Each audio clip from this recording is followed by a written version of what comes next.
Essa mesa se intitula Desafios na abordagem dos riscos nanotoxicológicos à saúde. Primeiramente, eu convido o professor Ronald White, que vai proferir a palestra intitulada Desafios e abordagens, protocolos potenciais para realizar avaliação de riscos de nanomateriais. O professor Ronald White, ele é da Johns Hopkins Blooming School of Public Health, com atuação no Departamento de Administração e Políticas de Saúde, Departamento de Epidemiologia e Ciências da Saúde Ambiental. Também é vice-diretor do Instituto Johns Hopkins de Ciências do Risco e Políticas Públicas. O interesse de suas pesquisas são nas aplicações de informações científicas no desenvolvimento e na implementação de políticas públicas na saúde, especificamente em ciências ambientais da saúde. Aí, os tópicos de interesse incluem efeitos na saúde associados à poluição do ar e nanomateriais, justiça ambiental e a utilização da avaliação de risco nas políticas públicas relacionadas à saúde ambiental. É consultor externo do Instituto de Pesquisas Respiratórias Lovelace e, atualmente, é presidente de um grupo de estudos de materiais em nanoescalas da Sociedade Americana de Análise de Risco. Obteve o título de mestre em Estudos Ambientais da Antioch University e bacharel em Ciências Ambientais na Clark University. Obrigada pela introdução. Eu gostaria de agradecer ao Dr. Weissman e à organização do comitê que me convidaram e me permitiram para participar, e também a vocês que voltaram do almoço para participar. Me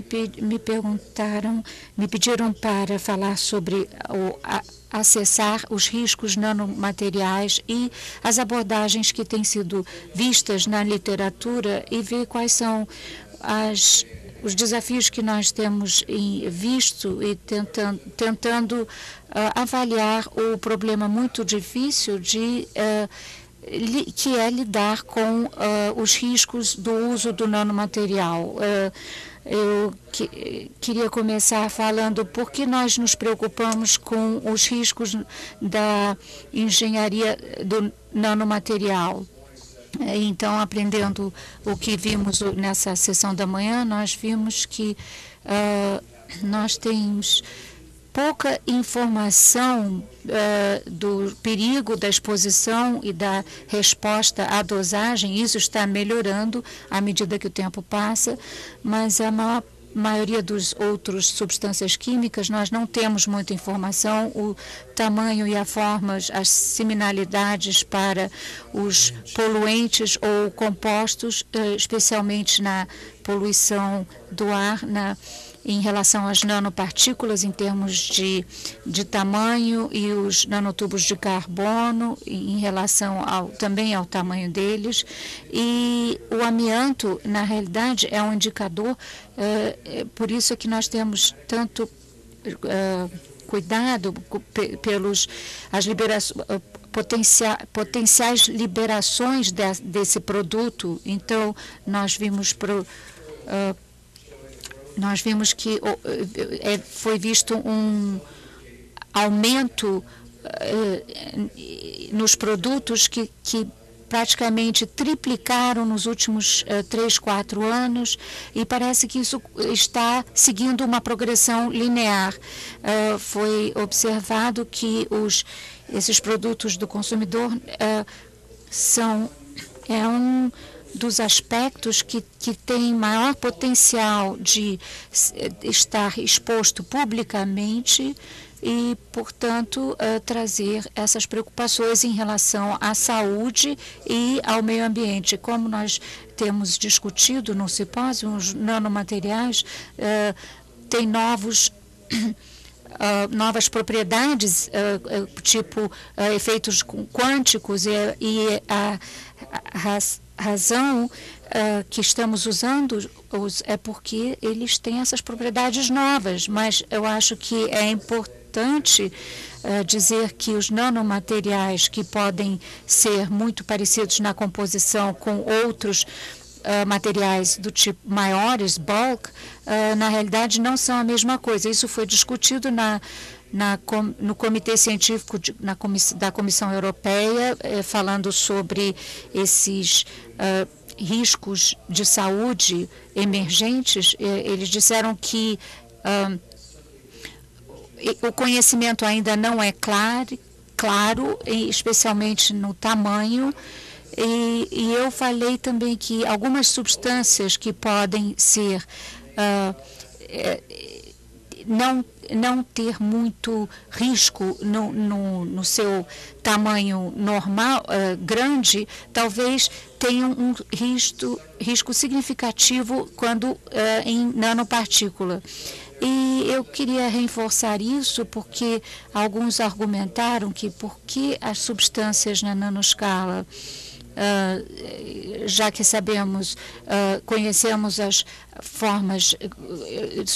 formas maiores moleculares, nós temos que, portanto, conhecer também os riscos na nanoscala. Quais são os componentes chaves nos componentes que vão ser verificados? Então, o que eu quero ver é que os impactos do meio ambiente são potencialmente muito importantes. Eu queria focar também nos riscos à saúde.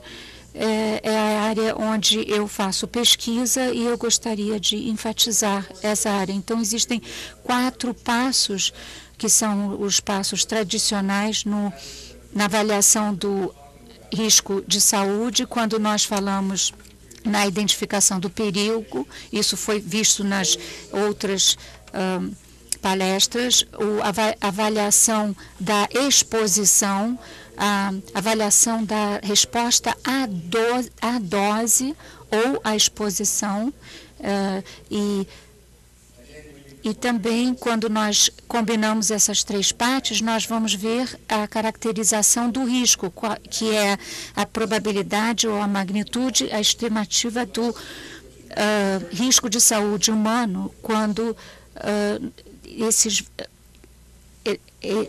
aspectos são associados. O que é apresentado nessa figura é uma descrição da estrutura da avaliação de risco. Então, eles partiram de emissões poluentes no meio ambiente, em que o ser humano está exposto, e depois a captação, e que essa dose vai interagir com as macromoléculas e vai resultar no efeito na saúde. Então, esse é o paradigma que é usado, mas quando você observa alguns componentes que fazem parte desses fatores, nós vamos ver que existe a produção, informação de produção, você tem que ver qual é o meio ambiente, você tem que ver um modelamento, você às vezes não tem dados de nanodados. Então, existe também o monitoramento da exposição humana, como o biomonitoramento, com indicadores que são hoje mais interessantes, mas é um novo campo. E também nós vimos o cálculo a relação entre as substâncias químicas que se encontram no corpo humano e onde podem sofrer o impacto. Aqui nós temos algumas das abordagens para avaliar os efeitos da saúde. Temos que ver quais são os importantes na população humana, os dados nos animais também. Nós temos também temos um relacionamento, uma relação que vamos falar um pouquinho mais adiante. Todos esses componentes, eles estão dentro da quantificação da exposição e da quantificação do efeito, e isso vai fornecer dados para avaliação de risco. Quais são dos desafios que nós temos para ver avaliação de risco? Uma das perguntas-chave são como que nós definimos nano. Eles também falam em uma definição de volume. Nós vemos também as propriedades e a estrutura. Então, definir, quando nós falamos em partículas únicas, nanopartículas, elas muitas vezes não permanecem nesse estado único, eles se formam logo em agregados, aglomerados. Elas também passam por transformações, especialmente quando são muito reativos via fotoativação. E uma questão que nós não falamos muito foi sobre a questão da pureza. E a maior parte dos materiais não são necessariamente puros em termos de composição, que para muitos nanomateriais comerciais tem muitas impurezas. Então, nós temos que também avaliar isso. Como medir a exposição? É baseado em massa? Talvez não. Nós vimos também o número de partículas. Isso também é usado para produtos ultra finos, e nós temos que também ver se vamos decidir, se vamos avaliar em termos de área de superfície, e também nós temos problemas com métodos de baixa detecção, e também como nós diferenciamos os materiais de engenharia com as partículas do nano. Nós temos uma falta de informação no destino, no transporte, na captação e também qual é o impacto da solubilidade, do revestimento, da carga da superfície, na biohabilidade. Esses são todos questões importantes que temos que considerar quando nós vamos avaliar os riscos, nanoriscos. Então, qual tipo de tipos de materiais que nós estamos lidando? Então, na realidade, estamos vendo dois tipos de preocupações. Uma é quando olhamos para caminhos potenciais de exposição, nós estamos preocupados com os trabalhadores que trabalham diretamente com eles e também com o consumidor, que vão estar expostos aos resultados dos produtos, tanto em termos de uso e também de como ele, do lixo dele. Então, nós vamos ver, nós temos que nos preocupar não somente como as pessoas estão sendo expostas, mas o que acontece com esses produtos depois que eles são eliminados. Nós temos que, nós vimos que existem estudos em vivo que falam sobre uma deposição aumentada. Temos inflamação, temos estresse oxidativo, granulomas, morte, translocação para outros órgãos, lesões pré-cancerosas. Nos estudos in vitro, nós temos genotoxicidade, estresse oxidativo, resposta inflamatória,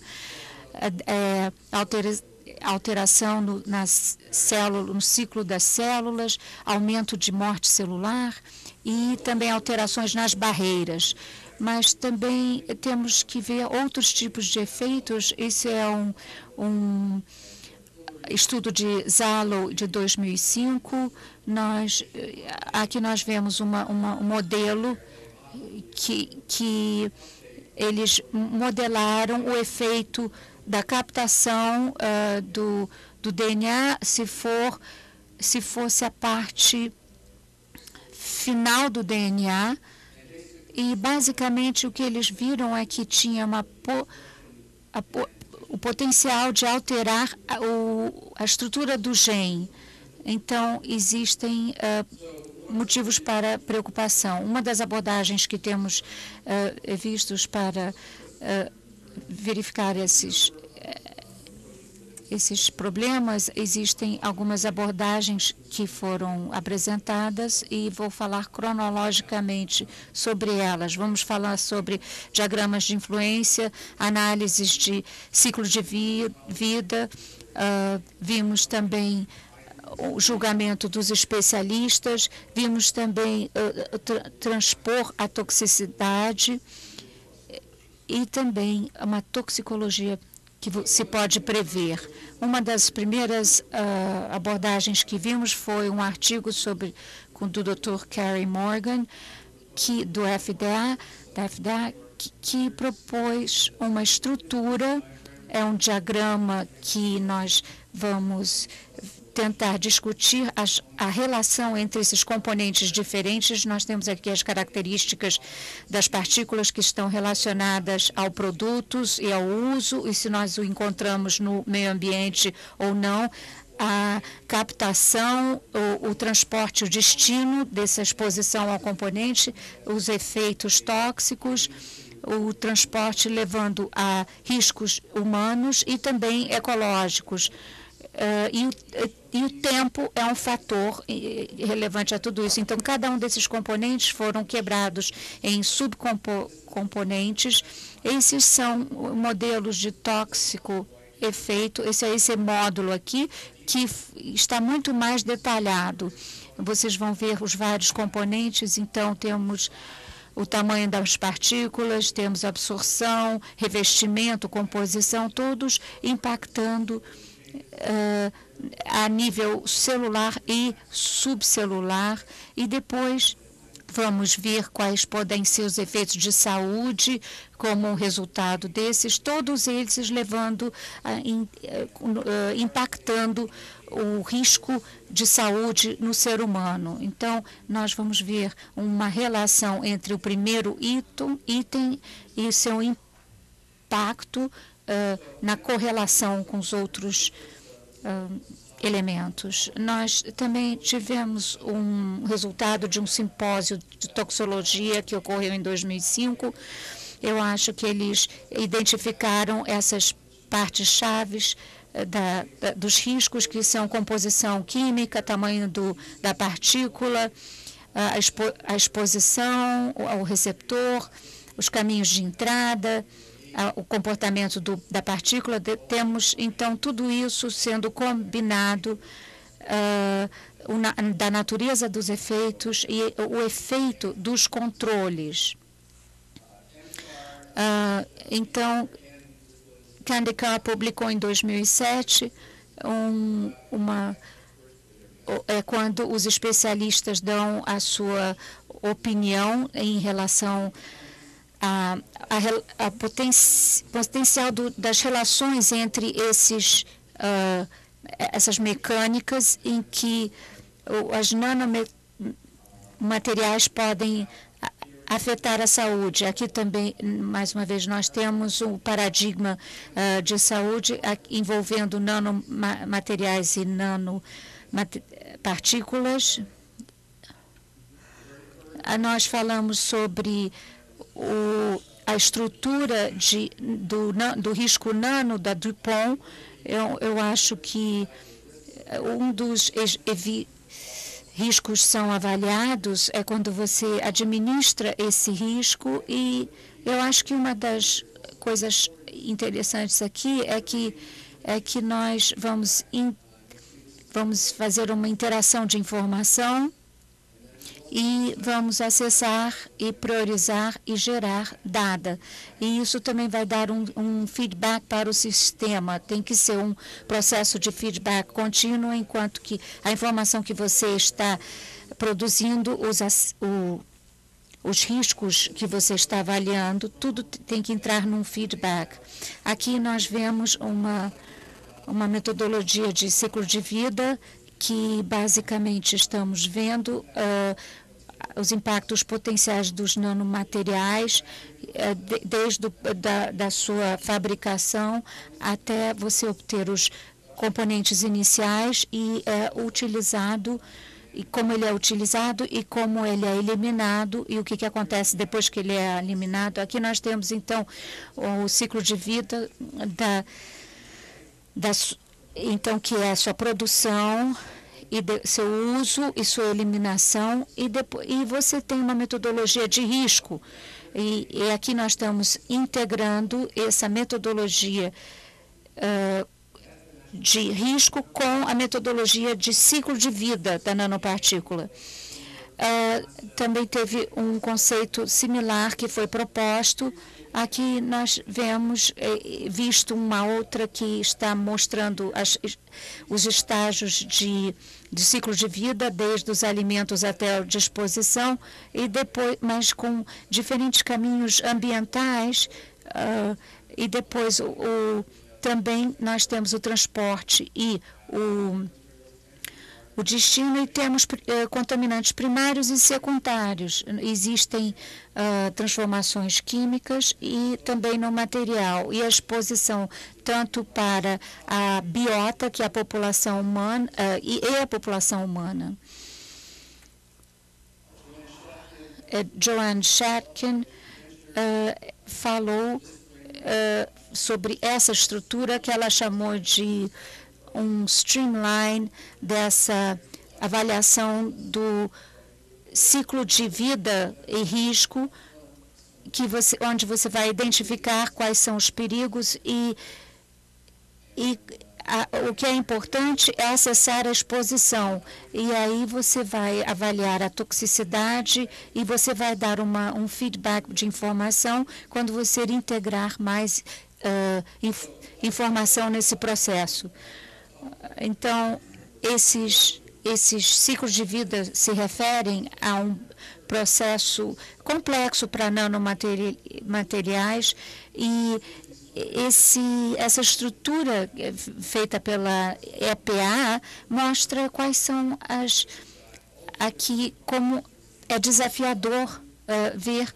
Vocês têm processos diferentes de produção, se ele for molhado, se ele for seco, se a aplicação dele for dispersiva ou não, onde está sendo usado, e o que vai acontecer quando você o elimina. Será que ele vai ser reciclado e ser produzido novamente, e se ele vai acumular biologicamente, se ele vai entrar em águas tratadas? Então, tem que se verificar tudo isso. Aqui nós temos algumas questões, questões científicas de cada uma dessas etapas das quais falamos. Uma das exemplo do ciclo de vida, análise do ciclo de vida, isso foi feito com nanofibras, que foi comparado com outros tipos de materiais. Aqui nós vimos que temos que calcular o uso da energia que entra no processo de produção, como é extraído e processado e depois usado, reciclado ou reusado ou eliminado, e ver as emissões e também o que é considerado lixo, e tentar acessar isso como resultado. E Bakshi, o que ele fez, disse que era muito difícil fazer isso com tecnologias emergentes, porque eles não tinham dados suficientes. Mas aqui está o resultado da avaliação deles. Eles viram que o etalano, como foi comparado com alumínio ou propileno, então os nanomateriais seriam usados em volumes menores, mas para as mesmas bases de massa, eles viram que havia ciclos de vida ajustados com desabilidade. Então, ele disse que essa desabilidade por quilo, nesse excesso, você tem a camada de ozônio, a radiação, a mudança climática, você tem efeitos respiratórios inorgânicos e orgânicos e carcerígenos. Então, nós estamos vendo que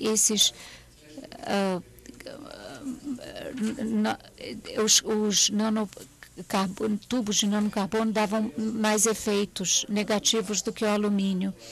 E, em termos, eles viram também o impacto nas espécies que os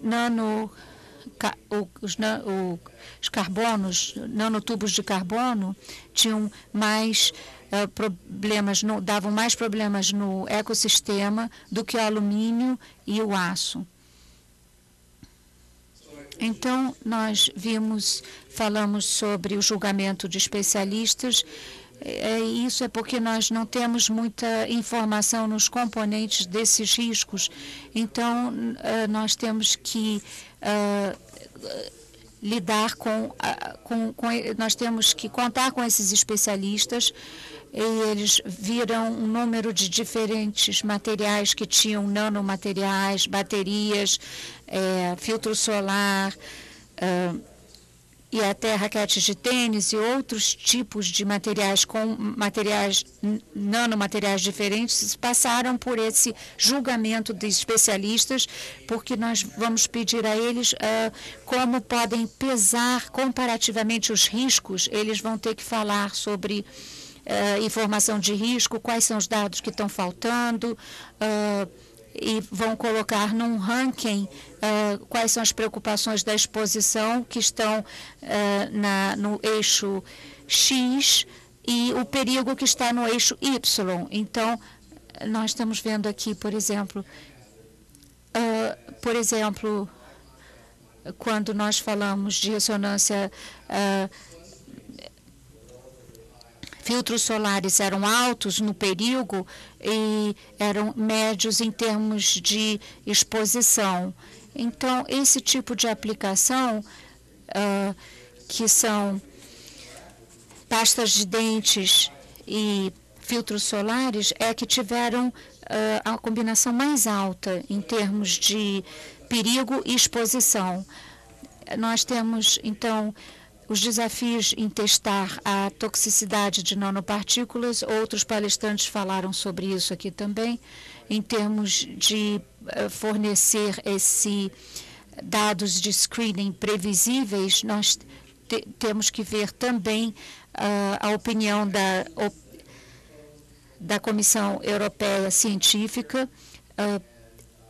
Temos que ver aqui também dos mecanismos de toxicidade do nanomaterial, e nós vamos ter os efeitos nas membranas, nas macromoléculas. Não vou falar muito sobre isso. Dr. Warheit falou um pouco sobre partículas,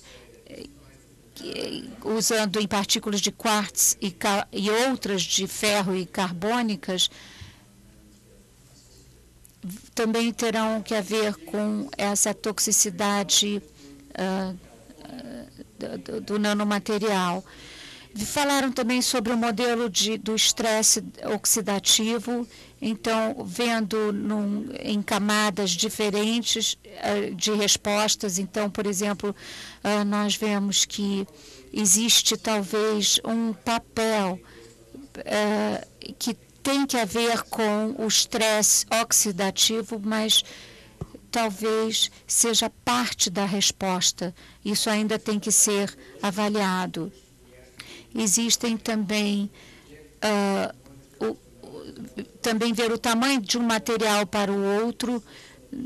Nós temos que ver, por exemplo, em termos de ver essa abordagem QSAR, ver os efeitos biológicos. Existem coisas que já vimos, como, por exemplo, superfície dos químicos, a cristalinização, a fotoativação, e nós vamos ter que ter muito mais dados de cada um desses elementos.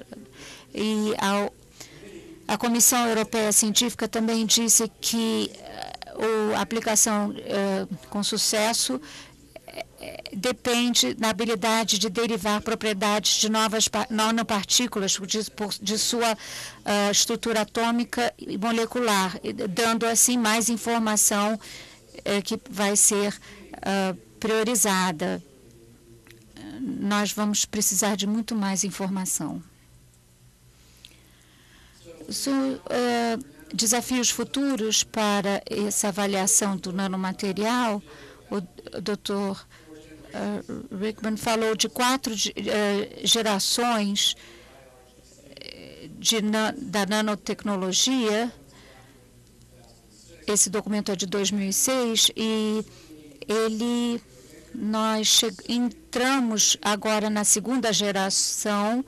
Nós estamos passando de nanoestruturas passivas para nanoestruturas ativas e estamos começando uma terceira abordagem, que são os nanosistemas integrados, e depois entrar numa quarta, que é o sistema molecular, que está mais para o futuro. Então, nós precisamos de mais informações dentro das políticas de proteção ambiental e de saúde pública, especialmente agora que estamos passando para a terceira geração. Nós, na realidade, estamos tentando ver quais são. Nós já passamos da primeira fase, temos que investir muito nesse esforço para continuar, para não ficar atrasado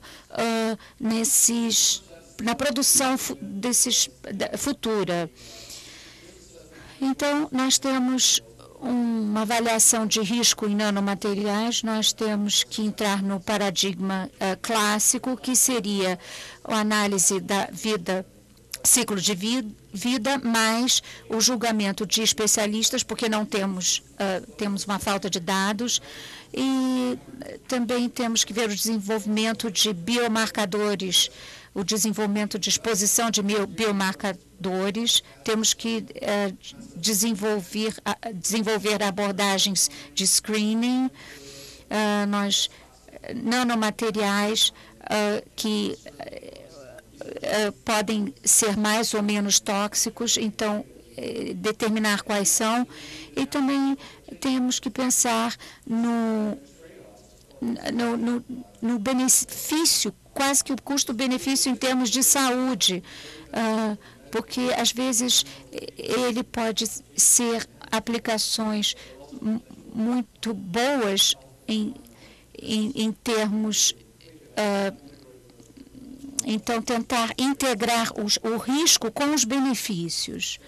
Então, com isso, eu vou dizer que nós não estamos ainda, não somos cientistas que não podem se definir em relação à regulamentação das nanopartículas, mas nós devemos, na realidade, ir para frente nesse estudo dos riscos das nanopartículas.